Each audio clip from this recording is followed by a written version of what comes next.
دیکھیے کہتے ہیں کہ بچے نے پوچھا ہے کہ ہمارے ٹیچر ہیں وہ بہت زیادہ سختی کرتے ہیں، تو میرا ایک دوست ان کو کہتا ہے یہ تو موت کا فرشتہ آ گیا،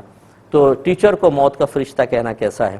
دیکھیں اگرچہ یہ محاورتاً کہا جاتا ہے، لیکن چونکہ ایک غلط چیز کی بنا پر ان کی کوئی سختی یا کوئی غلط چیز، جیسے ہم کوئی قرضہ مانگنے آتا ہے بولتے ہیں بھئی یار یہ ملک الموت کہاں سے آ گیا، کوئی بری حرکت کرنے والے کو ایسا کہہ دیتے ہیں، تو اس کا مطلب یہ ہے کہ آپ اس بری چیز کی وجہ سے یا بری علامت یا برے وصف کو ملک الموت علیہ السلام کی طرف منسوب کر رہے ہیں، اور فرشتوں میں عیب نکالنا، ان کی طرف برائی کی نسبت کرنا، یہ علماء نے لکھا ہے فقہاء نے کہ حکماً کفر ہوتا ہے۔ اس لیے میں اس کو کافر نہیں کہہ رہا ہوں بچے کو، لیکن یہ ضرور ہے کہ انہیں احتیاطاً تجدید ایمان کرنا چاہیے، اور اس قسم کے کمنٹس پاس کرنے سے یا اس طرح کے جملے کہنے سے اجتناب کرنا چاہیے کہ حرام اور گناہ کبیرہ ہے۔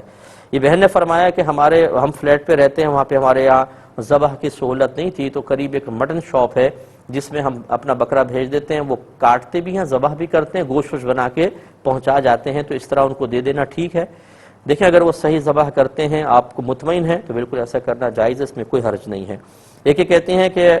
کسی نے پوچھا تھا کہ جب جانور کو ذبح کرنے کے لیے لٹایا جاتا ہے تو کیا اس کو قبلہ رو کرنا لازم ہوتا ہے؟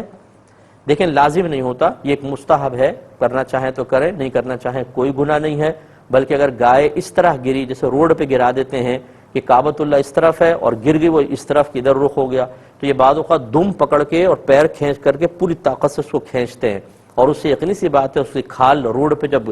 گھستی ہے تو اس کو تکلیف ہوتی ہوگی، اس طرح کرنا گناہ ہے، یاد رکھیں۔ جس طرف گر گئی ٹھیک ہے، ورنہ پہلے ایسے گرائیں کہ چہرہ قبلہ کی طرف ہو، نہ گری تو ایسے چھوڑ دیں، آپ کی قربانی بالکل ٹھیک رہے گی۔ یہ بہن نے کویسچن کیا ہے کہ 2 تولہ سونا ہے، اس کے علاوہ ان کے پاس کچھ بھی نہیں ہے، زکوٰۃ لازم ہوگی کہ نہیں؟ تو بہن زکوٰۃ لازم نہیں ہوگی، اگر صرف آپ کے پاس سونا ہے تو کم از کم 7.5 تولہ سونا ہو اور اس پہ سال گزرے، پھر آپ پر زکوٰۃ اس سونے پر لازم ہوگی۔ یہ کہتے ہیں کہ بعض اوقات ہم خریدتے ہوئے دکاندار کو آفر کرتے ہیں کہ ہم زیادہ تعداد میں لے لیں گے، آپ قیمت تھوڑی سی کم کر دیں، کیا حکم شرع ہوگا؟ دیکھیں اس میں کوئی حرج نہیں ہے، یہ بارگیننگ ہے، اور یہ مطلب کوئی شرط نہیں قرار دے رہے آپ کہ پہلے کم کرو پھر ہم تعداد میں لیں گے، یا تعداد کم کرو پھر اتنے میں لیں گے، یہ مشروط نہیں ہے، یہ ایک آفر ہے، اس کو وہ باہم راضی ہو جاتا ہے، اس کے زیادہ مال بک رہا ہوتا ہے، تو یہ ہمارے ہاں بہت زیادہ مارکیٹس میں رائج ہے، اس میں شرعاً کوئی حرج نہیں ہے، آپ ایسا کر سکتے ہیں۔ ایک یہ کویسچن کیا تھا کہ اگر کوئی نماز میں وساوس کا بہت زیادہ شکار ہو، میں نے پتہ نہیں سورت پڑھی ہے کہ نہیں پڑھی، رکوع کیا ہے کہ نہیں کیا، تو وہ کیا کرے؟ دیکھیں وساوس کو جب تک آپ جھٹکیں گے نہیں تب تک آپ ان سے کبھی نجات نہیں پا سکتے۔ اگر آپ وساوس کے تقاضے کے مطابق عمل کرنا شروع کر دیں کہ شیطان نے وسوسہ ڈالا کہ سورت پڑھی کہ نہیں پڑھی، آپ نے کہا نہیں پڑھی، پتہ نہیں پڑھی، اور پھر آپ اسی کے تقاضے کے مطابق لگ گئے، تو وہ اور ڈالے گا، اور اتنے زیادہ ڈالے گا کہ آپ کو عبادت کے ذوق، عبادت پر استقامت اور عبادت کی لذت اور نورانیت سے بہت دور لے جائے گا۔ اس کا بہترین طریقہ یہ ہے کہ آپ